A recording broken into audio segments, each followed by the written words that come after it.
warahmatullahi wabarakatuh. Halo semuanya. Jadi saya di sini Fatia Aulia Raifa dan rekan-rekan saya kelompok 3 lainnya ingin mewawancarai sebuah usaha thrifting yang dimiliki oleh Bang Rafa. Nah, jadi di thrifting ini banyak menjual berbagai macam pakaian, mulai dari yang rajut, udah gitu ada juga kemeja. Nah, mari masuk lagi ke dalam. Nah, tanpa berlama-lama lagi, langsung saja kita masuk ke tahap wawancara kelompok 3. Jangan lupa stay tune di video kami ya. Bye-bye. Baik Bang, sebelumnya perkenalkan nama saya Fatia Aulia Raifa. Jadi saya di sini ingin bertanya nih mengenai manajemen dan operasional. Jadi yang ingin saya tanyakan itu pada thrift ini tuh bagaimana sistem pengadaan dan pengelolaan stok barang yang dilakukan? Menurut Abang tuh bagaimana?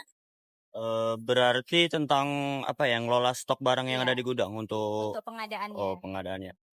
Untuk ngelolanya sih kami menyesuaikan aja sih. Kan karena kayak mana ya? Kami masuk barangnya itu dikirim langsung. Jadi kami nggak harus bayar langsung lunas dulu baru dikirim barang. Jadi sekiranya barang yang pertama kami pesan itu udah lunas, kami stok lagi barang. Sampai sehingga sekitar 2 bulan atau enggak 4 bal itu baru kami stop sekitar 2 minggu. Berarti menyesuaikan Menyesuaikan dengan dengan keadaan ya. Baik Bang, untuk pertanyaan selanjutnya nih, siapa yang bertanggung jawab dalam pengawasan dan pencatatan keuangan di trip ini? Abang sendiri atau bahkan ada rekan lain gitu? Oh ada. Untuk pengawasan cuman berdua. Saya sama satu lagi si kakak, yaitu tunangan saya. Dan untuk keuangan kakak semua yang handle. Terus Bang, bagaimana cara Abang menentukan harga jual produk pada thrift ini? Kan thrift ini kan beda-beda juga tuh dari pemasoknya dari mana aja gitu. Cara menentukan harga jual itu bagaimana? Untuk menentukan harga jualnya kami menyesuaikan dari harga bal sama isi bal. Jadi contoh kayak harga bal di 5 juta, isinya di sekitaran 200-an, itu mungkin range harganya di sekitar 45 atau 50. Itu beda-beda ya. Untuk di awal masuk bongkaran itu kepala kodi. Jadi itu yang ngedorong untuk balik modal. Sedangkan yang sisanya itulah keuntungan. Kayak udah masuk ke obral, itu udah keuntungan. Tapi kalau masih kepala kodi itu masih ya itu harus ngedorong balik modal, karena kalau kepala kodinya aja nggak balik modal, berat untuk yang sisanya itu untuk ngebalik modal. Terus Bang, ini pertanyaan terakhir nih, bagaimana toko thrift ini untuk menjaga kualitas pakaiannya atau barangnya gitu? Untuk menjaga kualitasnya, dulu kami belum ada di apa namanya, di setrika ya. Untuk sekarang kepala kodinya udah kami setrika, udah kami mulai cuci sih. Itu karena waktu itu ada tantangan, udah ada pesaing kan, jadi kayak kami harus memulai ngejaga kualitas, ningkatin kualitas. Tapi kalau sekarang ya mulai itu sih kayak cuci sama digosok. Berarti udah mulai ada pembaruan gitu. Ada untuk update. Baik. Kenalkan, nama saya Hartati Sister Giawa. Nah, di sini Bang, saya akan menanyakan di bagian pelanggan dan pelayanan. Nah, apa sih apa tantangan pelayanan terhadap produk dan layanan toko ini, Bang? Layanan itu ke pelanggan atau gimana? Ke pelanggan, Bang. Ke pelanggan ya, gimana kita ngejelasin produk kita tadi ya? Mm-mm. Eh untuk tantangannya sebetulnya gimana ya? Kita sebagai penjual pedagang kayak harus apa ya? Diharuskan kayak harus wajib ngelayanin pelanggan dengan ramah, dengan penuh keceriaan gitu kan. Tapi setiap orang kan beda-beda cara pelayanannya. Contohnya kami tuh agak ragu untuk kayak ngebuat orang itu cepet gimana ya, cepet dekat sama kami gitu kan. Jadi kurang aja untuk harus ngelayanin orang, kayak harus menyambut, harus ya pokoknya kayak basa-basi lah gitu. Kami kurang, seharusnya harus ada kayak gitu kan supaya pelanggan eh terus datang gitu kan, selalu tertarik untuk datang karena pelayanannya di toko itu bagus. Harusnya sih seperti itu. Tapi sedang diusahakan. Oke Bang. Terus Bang, bagaimana toko ini menangani keluhan atau saran dari pelanggan? Kayak misalnya entah ada keluhan dari yang membeli atau yang datang di toko Abang lah, itu bagaimana solusinya Bang? Sebetulnya kalau untuk keluhannya kemungkinan orang ini keluhannya membandingkan harga sih dengan pesaing ya. Kayak mungkin di tempat lain lebih murah atau gimana.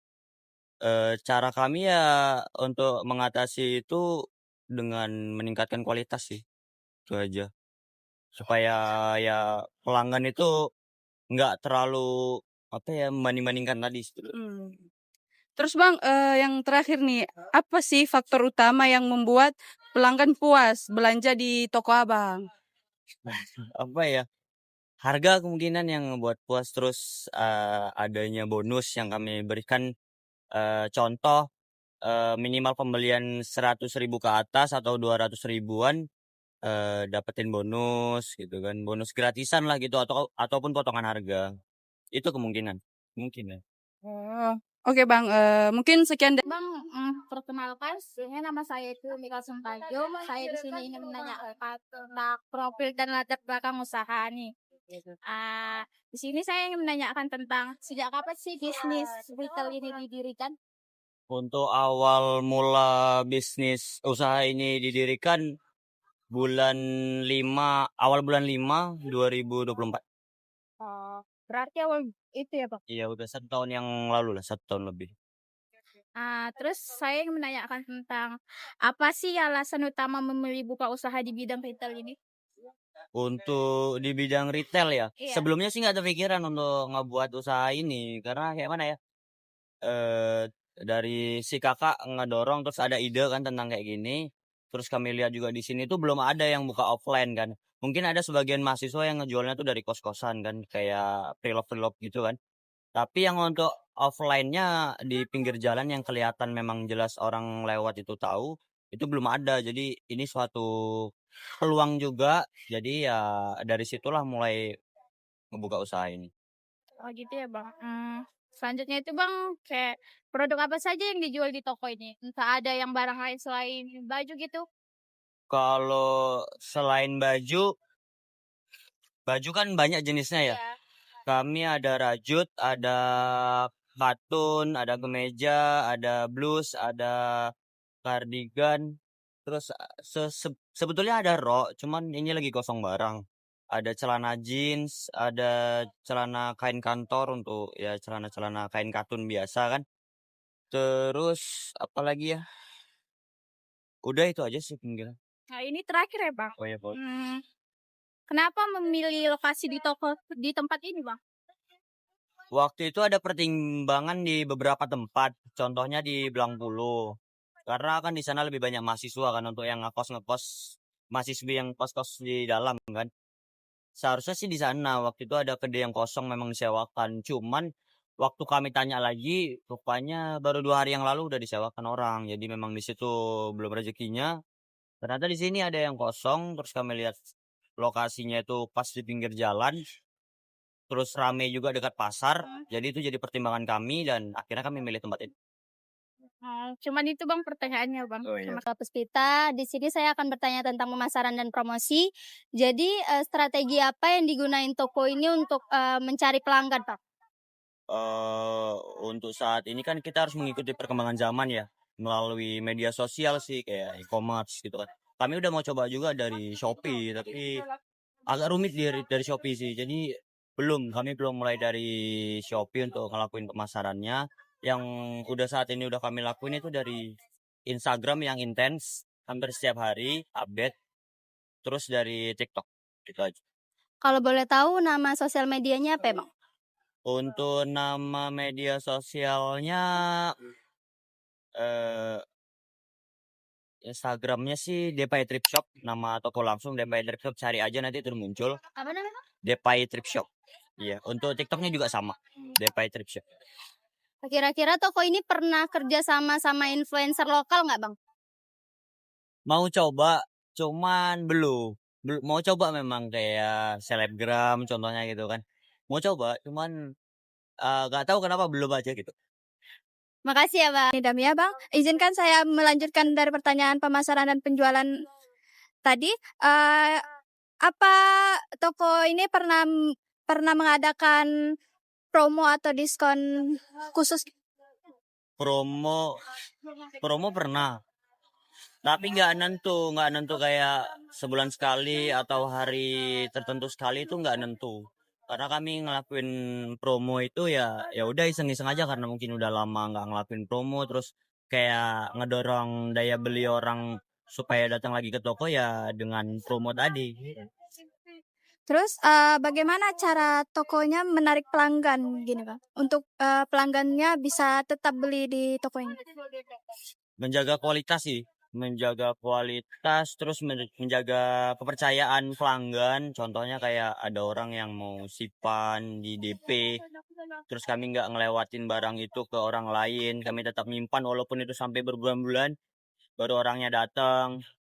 Jadi mungkin menjaga kualitas dan menjaga kepercayaan pelanggan supaya tetap beli di. Terima kasih ya Bang. Dan terakhir nih Bang dari kami, jadi apa tantangan terbesar Abang membuka usaha ini?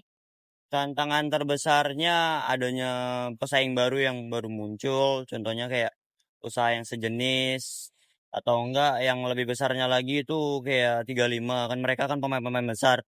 Itu tantangan terbesarnya. Terus tantangan terbesar selanjutnya itu daya beli yang menurun karena uang yang sedikit beredar di daerah tempat kita usaha kan. Jadi ngebuat orang untuk kurang jadi membeli pakaian, contohnya kan kalau nggak ada uang kan orang nggak mau beli pakaian. Jadi ya itu aja kemungkinan daya beli yang menurun dan juga pesaing baru yang mulai muncul di daerah sekitaran sini. Ini bakal dilanjut sama rekan saya Bang yang bertanya. Selanjutnya itu apa sih harapan dan rencana pengembangan bisnis Abang ini ke depannya?